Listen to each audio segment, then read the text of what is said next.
Welcome to the Published Author Podcast, where we help entrepreneurs learn how to write a book and leverage it to grow their business and make an impact. I'm your host, Josh Steimle.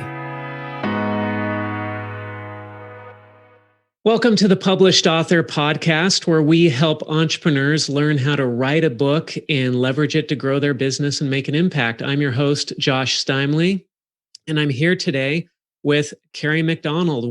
Welcome, Kerry. Glad to have you on board. Oh, it's great to be with you, Josh. Thanks for having me.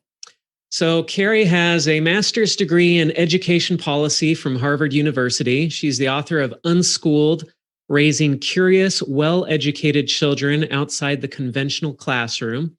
And she writes for a bunch of publications. Her articles have appeared in Forbes, The Wall Street Journal, NPR, Newsweek, Reason Magazine, Entrepreneur, Education Next, and the Journal of School Choice, among others. She's a senior education fellow at the Foundation for Economic Education, also known as FEE or FEE, and an adjunct scholar at the Cato Institute. She lives in Cambridge, Massachusetts with her husband and 4 children. So we're going to talk with Kerry today about the books she has written, including her new book series coming out later this year that accompanies her new project at teachcapitalism.com. But first, Kerry, give us a little bit of background. Where'd you grow up? What was your upbringing like? And what did you want to be when you grew up? Right. So I grew up in the suburbs of Boston, attended public school, but always loved to write and always thought it would be neat someday to write a book.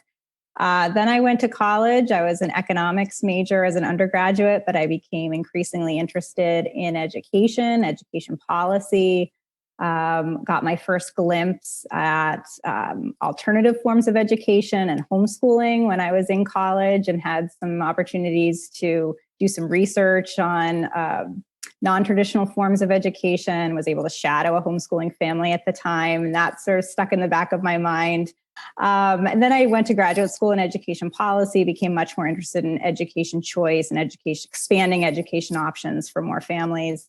Then it's fast forward about a decade later, with my own family, my own children, thinking about education options for them. That's when I kind of revisited homeschooling, started unschooling my kids, and ultimately writing the Unschooled book that you mentioned earlier. Yeah. Now, you wrote some other books first before you wrote Unschooled, which is what you're best known for right now. Tell us a little bit about the other books that you wrote before. Right. So back in 2005, I published my first book. It was a book about creative wedding ideas, creative wedding planning. This was soon after my husband and I had a destination wedding to Hawaii, and realized that there weren't a lot of books on the market for people wanting to do something a little bit different for their wedding. Things like surprise weddings or adventure weddings, elopements, planned elopements, destination weddings, all kinds of things, theme weddings. And so I thought it would be, at that time, really interesting to write a book that kind of covered all of these things. And I didn't know anything about book publishing at the time, other than I wanted to write a book. And I thought that there was a need for this kind of book. I think since then there have been a proliferation of books in this category, but at the time it was sort of green pasture. And so I did what I think most people do when they decide they want to write a book. I started to figure out, how does one go about that? And this was really, I think pre-self-publishing, so it didn't occur to me to go that route. So I actually picked up the Complete Idiot's Guide to Getting Published. So I don't know if you and your listeners know about the Complete Idiot's Guide series, but there's all kinds of topics. And this was about getting published. And I read through the entire thing and followed it to a T. And it worked. And did it work? So starting with figuring out how to get a literary agent, because typically for most of us, if we want to publish with a mainstream publisher, we would have to go through a literary agent. And so I figured out how to write a query letter and how to find agents that would be in this realm of, in this case, wedding planning.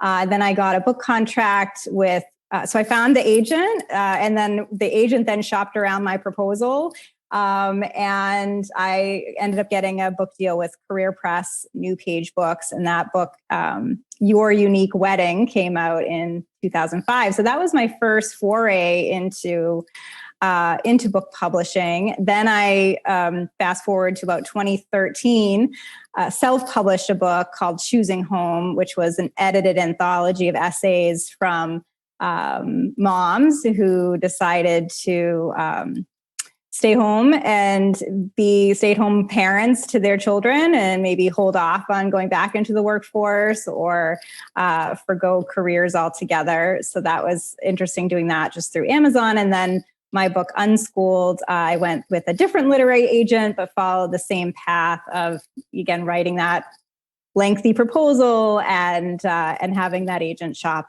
around that book. And the Unschooled book came out in 2019. That's great. I want to dive into this whole process of finding an agent and working with these publishers a little bit later. Are you glad that you wrote the other books first and had that experience before writing Unschooled and before working on the next set of projects that you have coming up? Absolutely. I mean, in some ways, it was so rewarding just to be able to, pick up this guidebook and then see that it actually worked. That there is a process to this, what seems, I think, or can seem very intimidating or, a world or an industry that's somewhat mysterious. And I think that it was just really rewarding to see that, there is a plan. There are some steps you can take as an author to build yourself up for success, to get an agent that you want, who is going to be the best person or agency to be able to shop your book around to the best publisher at the best advance that you can receive for that book. So absolutely, it was a very fulfilling experience, and then made it, that much easier and more straightforward when I ultimately decided to publish the Unschooled book. I kind of already knew the terrain, already knew what was expected. And of course, all of this information now, and your site certainly is helpful in this too, but so much of the information that was in that, Complete Idiot's Guide to Getting Published is now online too. So I think it also makes it easier for authors to think of all the different ways of getting published and to decide between self-publishing or industry publishing, mainstream publishing, or a combination of the two. Mm-hmm. So when it came time to write Unschooled, what was the primary motivation there? You said it was when you started having children and you were thinking about their education, but what's the whole story behind that book? Because a book's a lot of work. It's not the type of thing that somebody just says, "Oh, I feel like writing a book. Might as well." I mean, you knew this was a big commitment going into it. So what was the whole story there? So when I first became a mom, my oldest daughter was born in 2006. Blogging was kind of coming on the scene, was sort of avant-garde at the time. And so I started keeping a blog and talking about, parenting and education and homeschooling.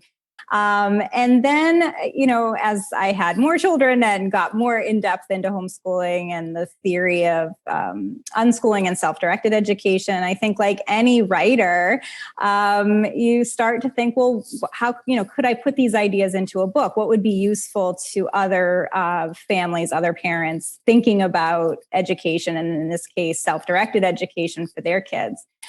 So it started from there. And then also blogging turned into writing for different other media outlets, like you mentioned, Forbes and some other groups. So just kind of building up my writing portfolio and some authority sort of in this space. So becoming an expert in this particular topic. And that's what made it ultimately a little bit simpler to find an agent that worked in this space. So it was a different agent. I know we'll get into it a little bit later, but someone who was really much more focused on this topic, who understood it, who had published books in this area before. So I went with that agent for this book. And then she was able to find a home for Unschooled within, I think it was like 4 or 5 weeks after polishing up the proposal with her, and then having Chicago Review Press purchase it. So Yeah, I think that it's really about, for me, it was really about taking all of those ideas that I had accumulated over the years, from the early days of blogging to then writing articles and speaking more about this topic, and then building it into a book. And the book itself not only goes into the theory and practice of unschooling and self-directed education, but also really spotlights a lot of education entrepreneurs who were building, creating self-directed learning centers or resource centers for homeschooling, other kinds of spaces that facilitated this kind of education. And I was really excited to share their stories as well. And that was a big motivator in terms of thinking about constructing the book. Mm-hmm. Great. So tell us about your upcoming book series, then, this new project at teachcapitalism.com that you're starting. Yeah, I feel like, so you mentioned that I work for the Foundation for Economic Education, the country's oldest free market think tank.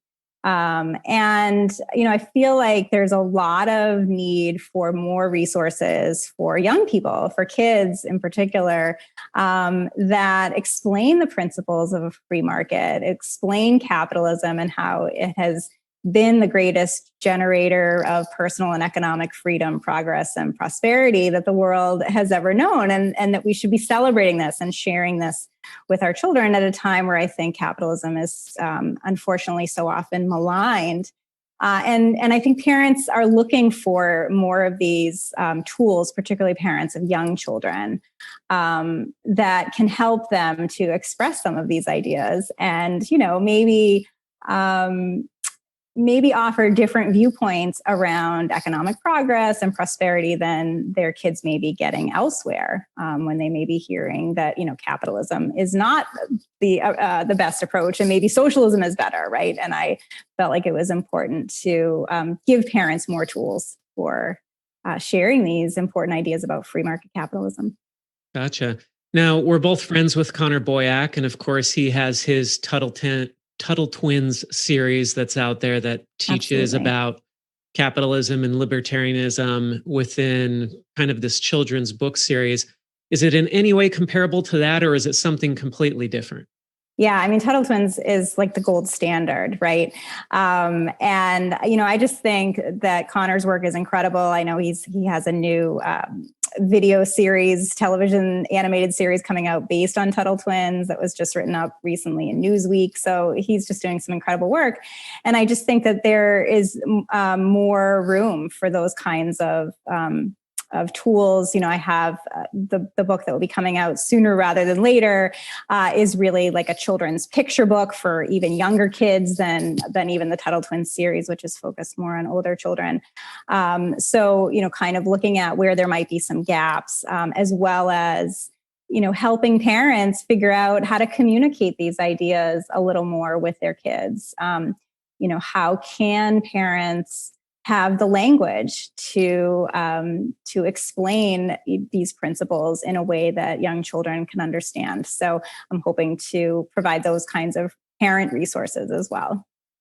And you're ready for all the pushback from all the people who say that children should not be taught about capitalism and socialism, and they're too young for all that? Well, I think, one of the catalysts for writing this first children's picture book that will be coming out soon is there is a book called A is for Activist, which is a wildly popular children's picture book. And a lot of it I think is excellent. A lot of it I agree with, but there are definitely, anti-capitalist tones in it, talking about corporate vultures, for example, in some of the pages. And this is a book, I discovered it in my local library. It's popular in schools across the country and has been written up in, mainstream publications, gotten a lot of press, and it's incredibly popular. There are a lot of books like that, and more coming every day, that really champion, in this case, socialism, socialist values, collectivism, identity politics, and those kinds of things. And there's just not the same amount or quality of books on the other side. And so, I think for parents, right, you should just be able to provide your children with all kinds of different perspectives. And you should also be able to gather resources and tools that reflect your worldview. So the more ideas we can get out there, the more books that we can offer that really, present kind of a robust picture of different viewpoints, different political opinions, different worldviews. I think that's better for families, for children, and for our society. Right on. Talking a little bit more about the process of being an author or what it's like to be an author, one of the things that you mentioned that stood out was that you had this platform that you've built over the past few years with writing for Forbes, writing for other publications, building up a following. How much of a difference has that made for getting the word out there about your book? A couple of things. I think first, it gave me the confidence to move from blogging to another medium. And so I started with staying in sort of the same realm of my blog. So I started writing for Green Child magazine and Natural Mother magazine, and those kinds of outlets that were really saying much of the same thing that I was writing on in my blog, but kind of built up my portfolio and built up my expertise in particular areas. And then I was able to, at one point, pitch to Forbes. This was at a time when Forbes was accepting freelance articles. Now you have to be invited to be a contributor, and I was actually able to be invited to be a regular contributor last year. But prior to that, this was a couple of years ago, several years ago now, when they were accepting freelance pitches for articles. And so I just sent them an article out of the blue, figuring that I would never hear from them. And sure enough, they took it. And that's one of the pieces of advice that I give to aspiring writers or expert writers all the time is aim high, right? Like, you can always start by looking at the different media outlets that accept pitches, that accept article proposals, article ideas, and then just see. If you don't hear back, you move on to the next one, but start at the top and keep working your way down. And if you persevere, I think one of them will hit. And then once you build up enough of these media spots on your portfolio, it gets that much easier to publish elsewhere if that's the route that you want to go in, and then can also help build up your bio when you're pitching to literary agents or to publishers, that you are a recognized expert in this particular field. Mm-hmm. Let's talk a little bit more about that agent that you've mentioned. For a lot of people, especially today with self-publishing being so easy, a lot of people are questioning, why should I go with a traditional publisher? And then most people don't even know that you need to get an agent in order to get that traditional publisher. So first question, what are the pros and cons of going with a traditional publisher? And then let's talk about how you get in with a traditional publisher using an agent. Right. And so I'll just share from my experience. I'm definitely not an expert in getting published through, mainstream publishers or self-publishing, but I can just share my experiences. So, I think the pros and cons are, if you go with an agent who can get you into, a respected publishing house, either a large or mid-sized publisher, you have that kind of stamp of approval, that outside credibility, that this is a book that has been vetted, that you've really gone through this process and had various publishers take a peek, and then this one was the highest bidder and ultimately took it. So it adds that layer, I think, of credibility. It also can help with distribution, although I know that now there are so many different ways to self-publish that can also help get your books into bookstores. But traditional publishers, will get your book into hard copy in bookstores and do, handle the full distribution for you. And they'll also help with PR and marketing. So it's sort of a full service experience. The downside, though, is that it takes a while. So typically it takes about a year, unless you're, sort of a celebrity, or something is timely in the news. But for most of us, it takes about a year from submitting your finished manuscript to the publisher to having your book on the shelves. And is that how long it took for Unschooled? I'm sorry? Is that how long it took for Unschooled? Yeah, it took for both of the books that I published with traditional publishers. It took a year from the time that I submitted. And it's because that's how they buy their books, is my understanding. So they buy books knowing what their catalog is going to be for a specific time. And they're buying books typically a year and a half to 2 years out. So when they sign the contract with you to ultimately when it's on the shelves, could be a year and a half to 2 years, depending on how long you've said that it will take you to write the book. So that's a long time. And I think especially in today's world where we expect information and content so much quicker and so much more accurate, right? Because a lot can happen in a year. Yeah, like a global pandemic or something. Yeah. So I think that's why self-publishing has really become so popular, as it should. And I think there's also, there's gatekeepers with traditional publishers, and with self-publishing, there are no gatekeepers. There are some things Amazon, for example, may not decide to publish, but that's generally few and far between. You can usually, publish on content that might be hard to get through a traditional publisher. So I think that self-publishing really, is the way to go, especially if you want to get things out quickly and if you want to build up your brand and all sorts of strategies like that. Mm-hmm. What assistance did the publisher give you in terms of marketing and PR? Because with my first book, I went through a traditional publisher as well, and they issued a press release and that was it.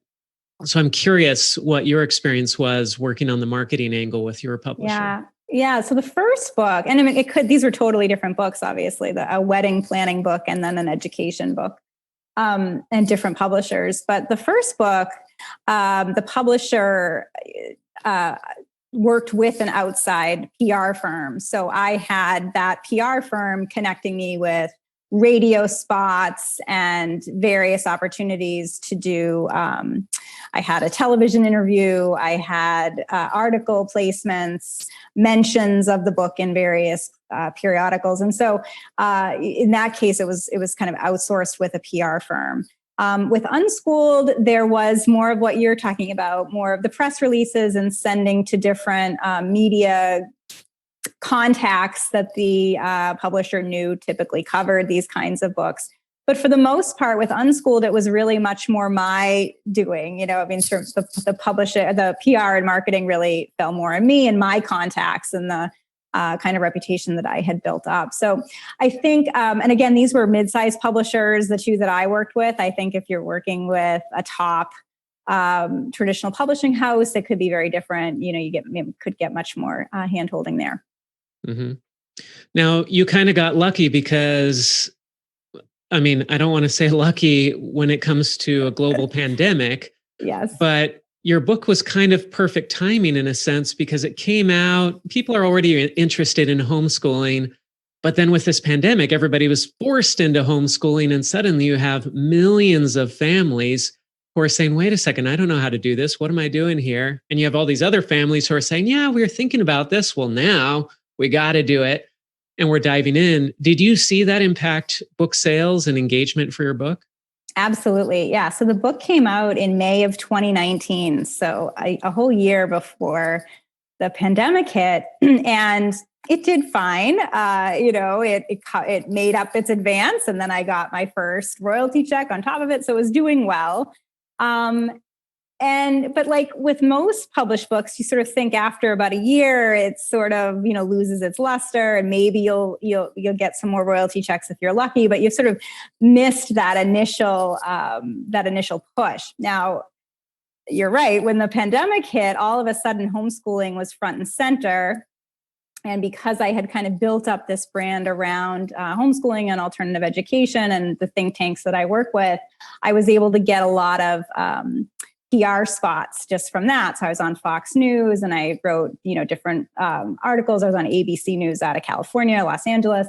So those were opportunities to build up more mentions of the Unschooled book, which ultimately led to more sales. I just got another royalty check last week, and it was sort of through this pandemic time. And you could see that the sales had jumped as so many parents, even if they didn't decide to kind of continue with independent homeschooling, were looking for ideas and resources of how to manage this unforeseen time at home with their kids and how to sort of approach learning as a family. And so, there's definitely a boost in sales because of that.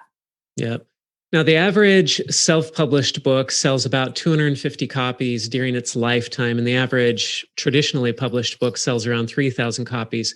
Maybe you're not comfortable sharing exact sales details, or maybe you don't have them, but can you tell us a little bit about how your book has done compared to those averages?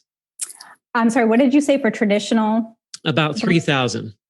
Yeah, so I sold more than that. I don't remember exactly, maybe double that. I'm not entirely sure. I need to look on my statement.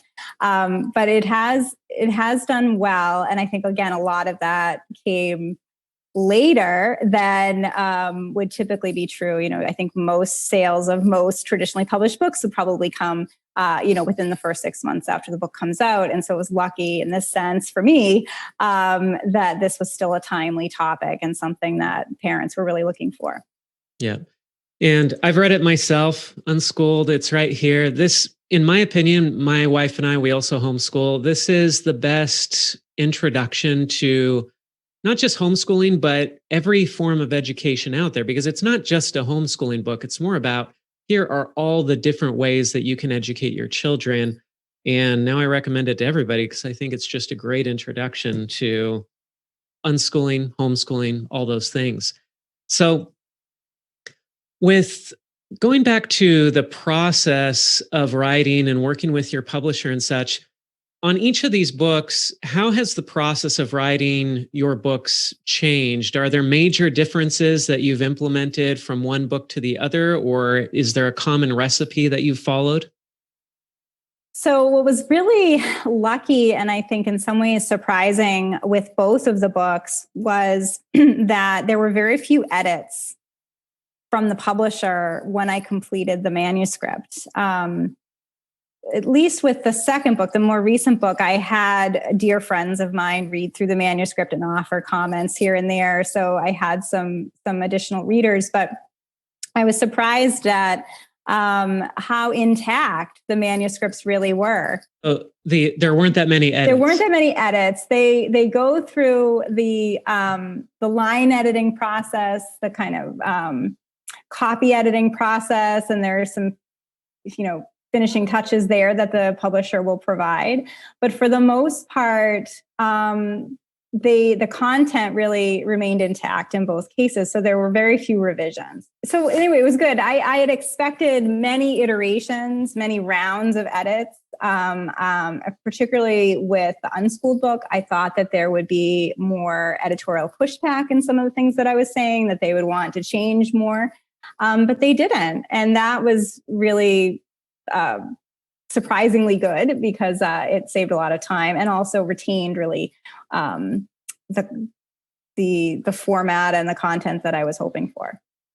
So you said that it took about a year for it to go to published after it was submitted. How long did you work on it in the writing process before you submitted it?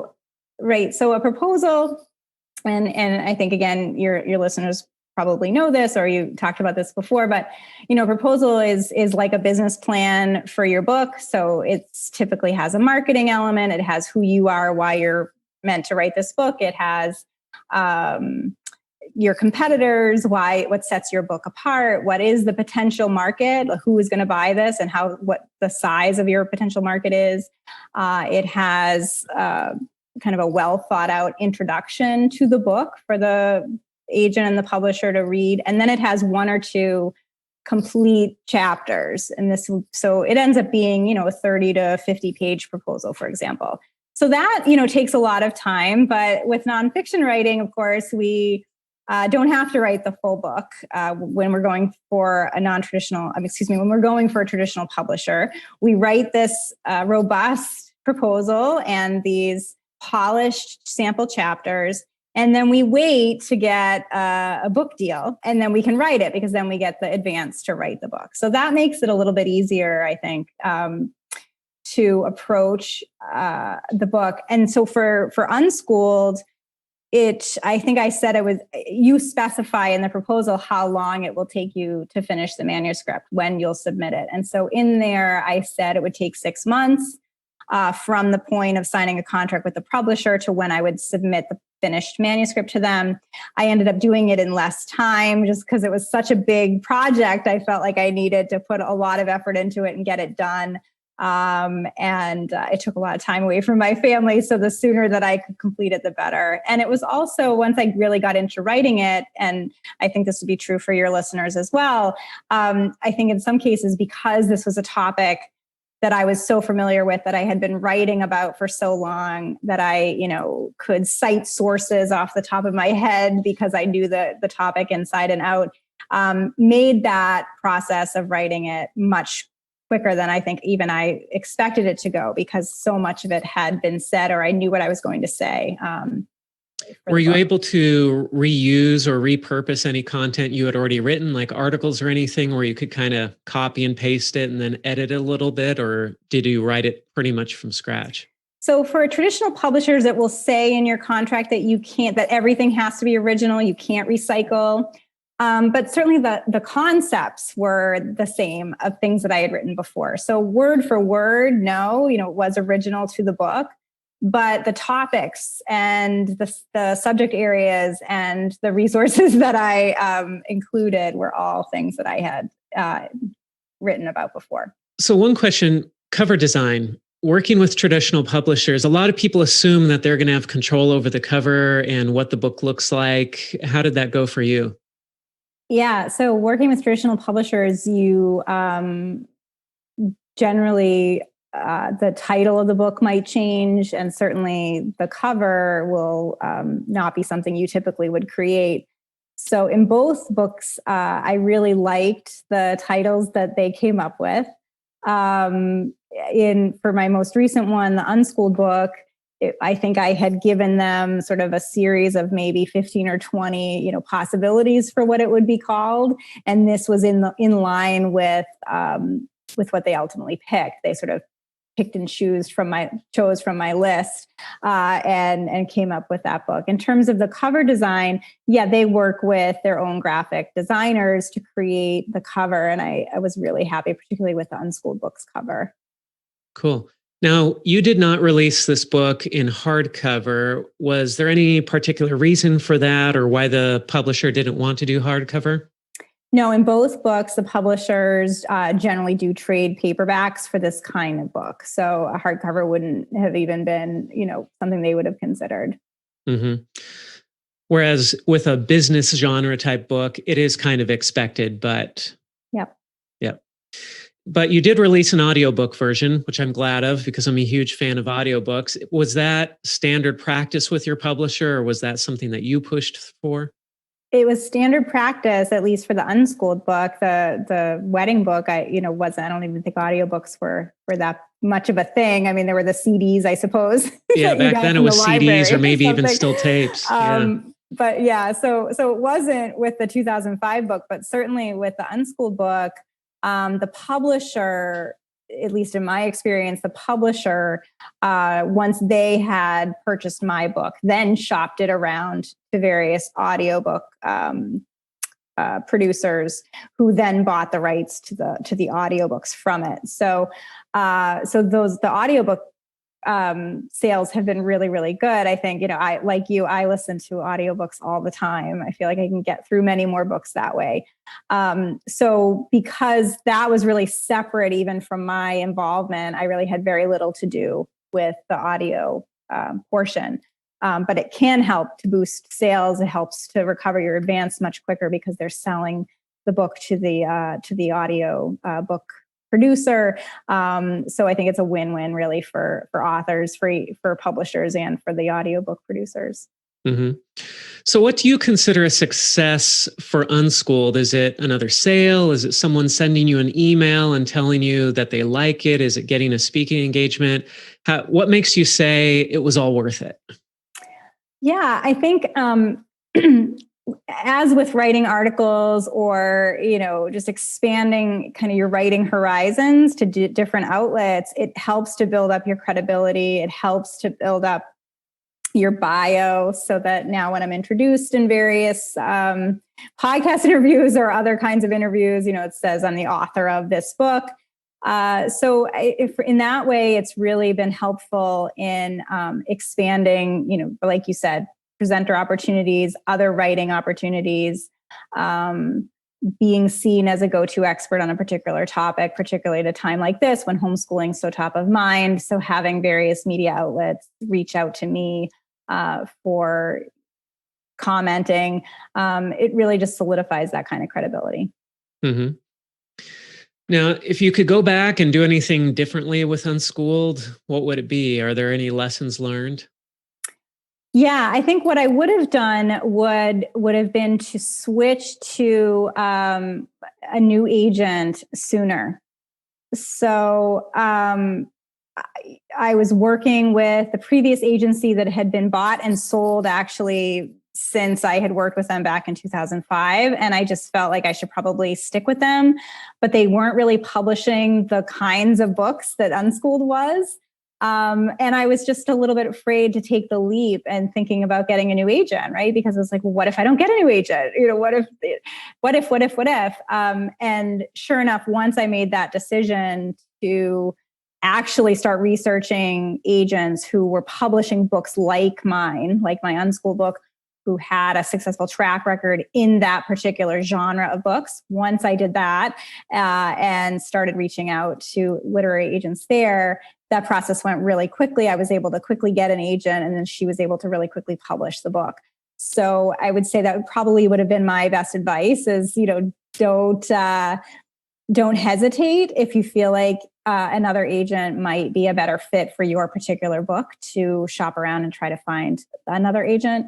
That being said, though, I think that the delay also helped me to do more research in the interim, to become more comfortable with the topic, to feel like I was more of an expert, to get published in places like Forbes that I hadn't been before. So, in hindsight, it all worked out. But I do think that was something that I might have done a little bit differently is really make sure you have the right agent for the right book.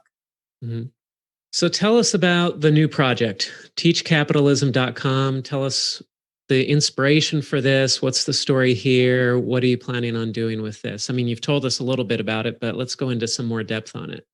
Yeah, I think it really will be a series of children's books as well as parenting books and tools that celebrate capitalism and look at the ways in which free market capitalism has produced tremendous wealth, prosperity, and progress for everyone. If we look at, for example, a typical middle-class American today is wealthier than John D. Rockefeller 100 years ago. If you think about the kinds of progress that we've all experienced, the kinds of comforts that we all have, that's all thanks to capitalism. And I do think that capitalism ends up getting criticized and smeared frequently. And there's really a push much more towards socialism and collectivism. And I think young people are getting those kinds of messages through their classrooms and their communities, on social media, through websites. And I just want to provide parents with tools that enable them to offer a different perspective of, how we've gotten to be as successful as a society as we are, how we've been able to lift millions and billions of people out of poverty thanks to the powers of capitalism, cooperation, free exchange. These are the kinds of ideas that I think get lost and get drowned out because there's so many other books that are presenting an opposite viewpoint. So I want to just balance that out a bit. So what will be the first tool that you're releasing? Is it the website? Is it a book? What's it going to be? Yeah, the plan is a children's book, a picture book about sort of the ABCs of capitalism that look at, these ideas, but in digestible format for children. And I think it's a book that parents will really like too. For example, A is for abundance and looking at, what are we able to gain through free markets and through cooperative exchange for mutual gain and how much that's given us. So I think it's something that parents will really appreciate and enjoy sharing with their kids. So that's the first goal. And I'm working with a wonderful illustrator who's had a lot of experience in writing, in creating these kinds of things before, who also believes in this project and in this mission. And so that's really rewarding as well. Now, will these also be appropriate for politicians, or are they a little bit too advanced? I know. I think that's where, the other resources that will be available to parents, to adults, to help them figure out how to communicate these ideas to their kids can be helpful on their own, whether or not they have young people in their lives. Now, will you be working with a traditional publisher on these, or will this be a self-published set of books? No, so this set will be all self-published, at least for the foreseeable future, mainly because I want to get them out quickly. And I think self-publishing is the way to do that. I want to have a lot of them. So I want to be able to have that quantity and have that out for people.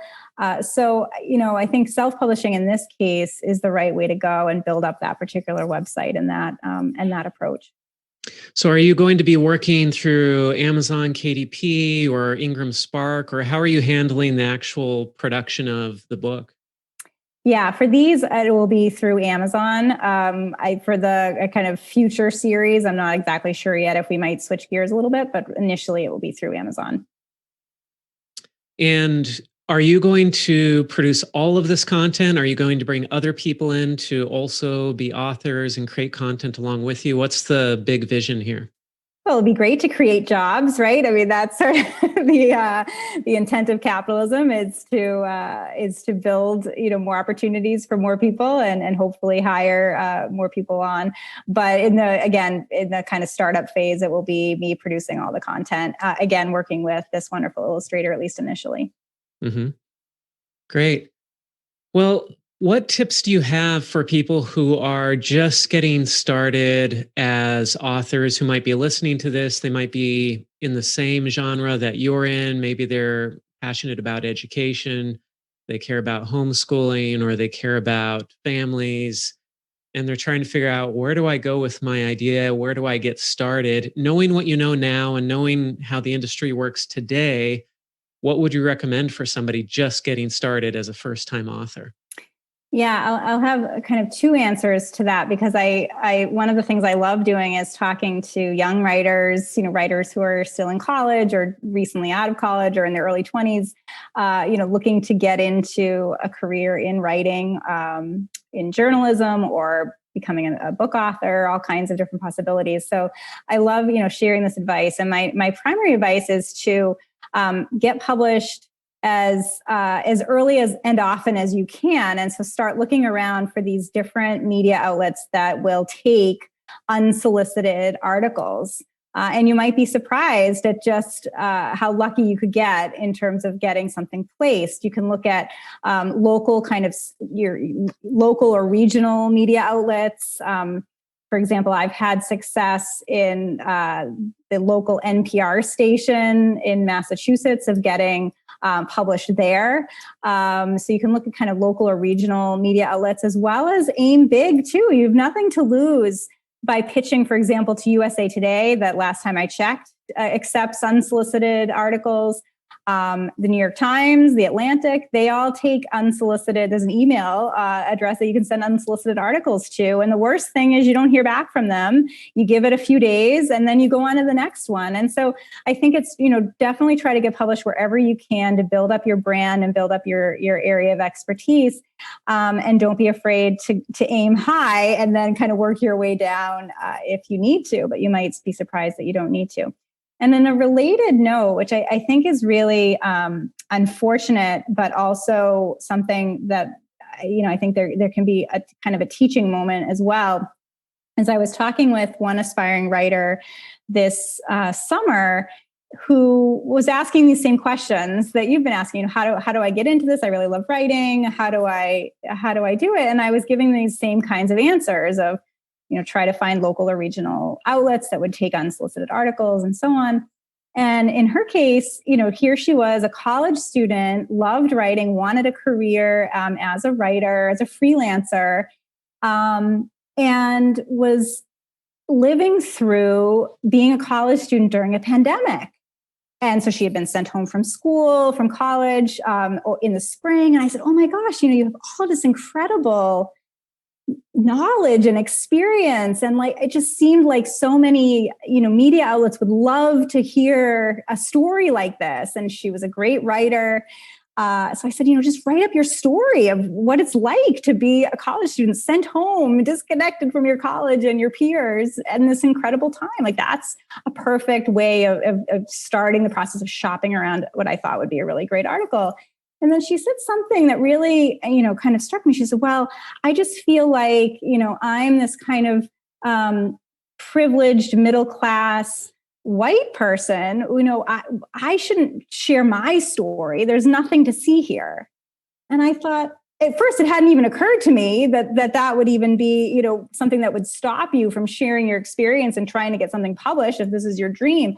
But second, I thought, what stories are, if that's kind of the worldview, what stories aren't we seeing? It just seemed such a shame that she felt like she couldn't share her story, which was remarkable and interesting, and I think would be appealing for a lot of people to read. So just feeling that kind of being silenced was really upsetting, and I think also is sort of indicative of what's happening in a lot of college campuses now, unfortunately.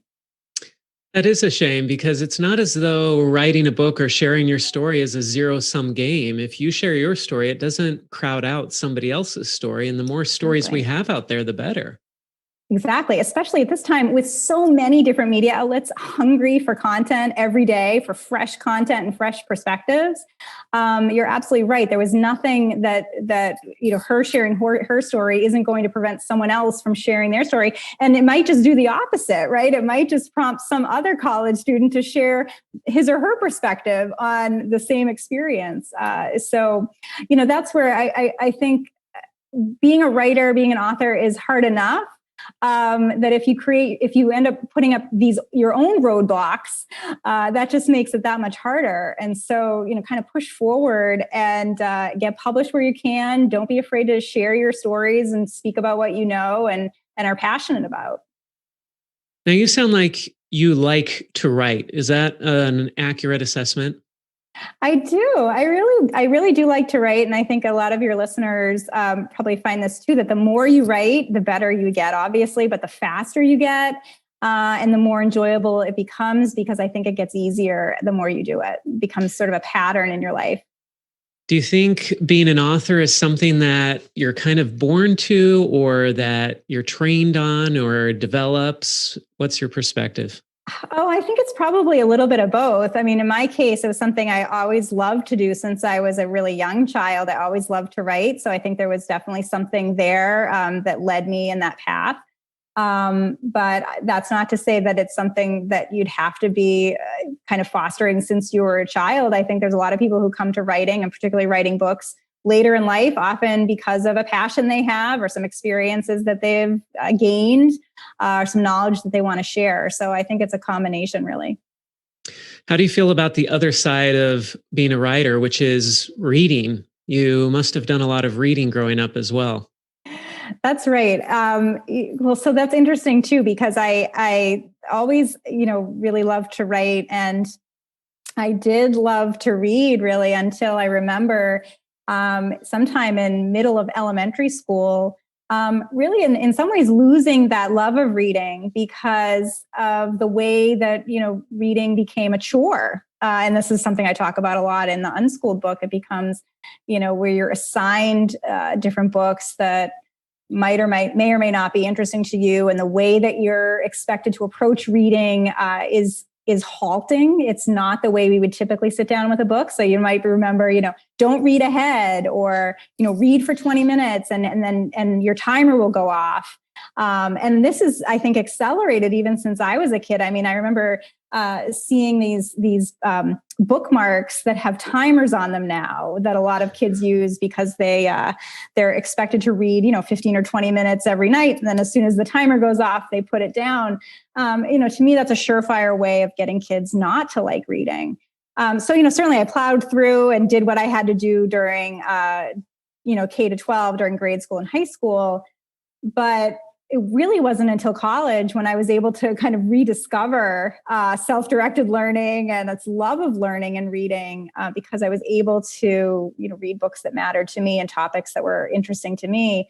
But then I kind of reconnected with that passionate love of reading that I had as a young child. And then that's fortunately continued, but I'm always sad to think of other adults who may have really loved reading in the early ages, or maybe would have loved reading in the early ages if the love of reading hadn't been kind of diminished through this kind of forced schooling, forced curriculum approach. So now, including research, reading for pleasure, everything, how would you quantify the amount of reading you do these days? Oh, goodness. Well, if we do, so I'm definitely listening to an audio book, which I usually listen on 1.5 speed. So I'm going through audiobooks at least one a week, if not two, depending on the length. And then on my Kindle, I have to say I was reticent about getting a Kindle because I thought, I just love the hard copy books. And like you, with your background, I have a home library that I absolutely love. So I thought, I need these tangible books, right? So I really delayed getting a Kindle, but I have to say, I just absolutely love the Kindle, and I can read a lot quicker on the Kindle, I find, as well. So probably going through, again, maybe a book every 2 weeks on the Kindle, sometimes faster. So that's been great as well. So any topic, any genre, what are some of your favorite books that you've read recently?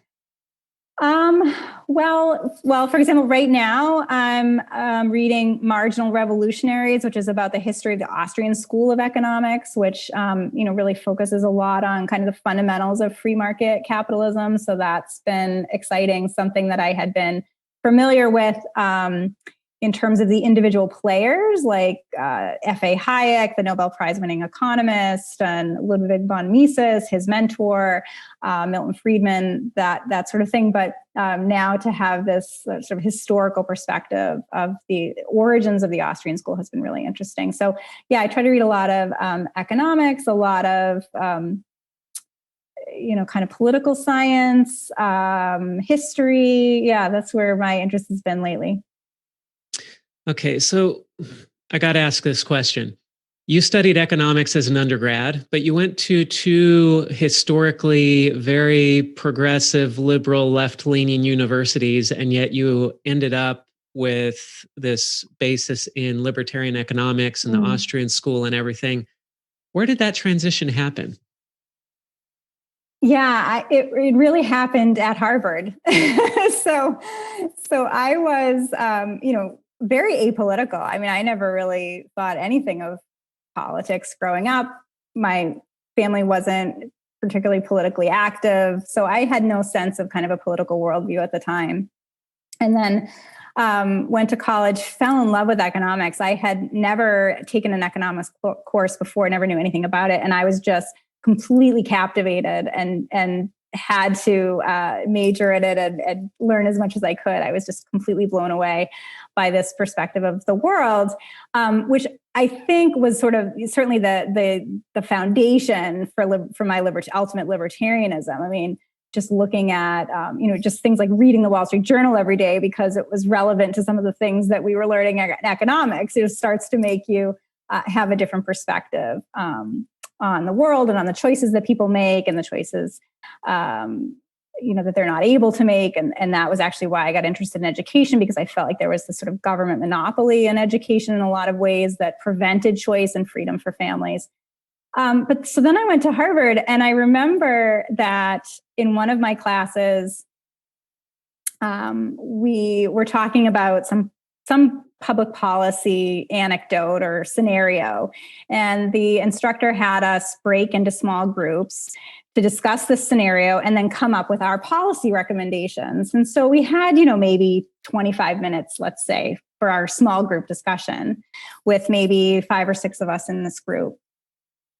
And we went around the group, and I was the last to speak, but everyone was, giving their recommendation. It was, let's just raise taxes. Let's just raise taxes. We'll just raise taxes and that'll pay for it and it'll be fine. And so 2.5 minutes later gets to me.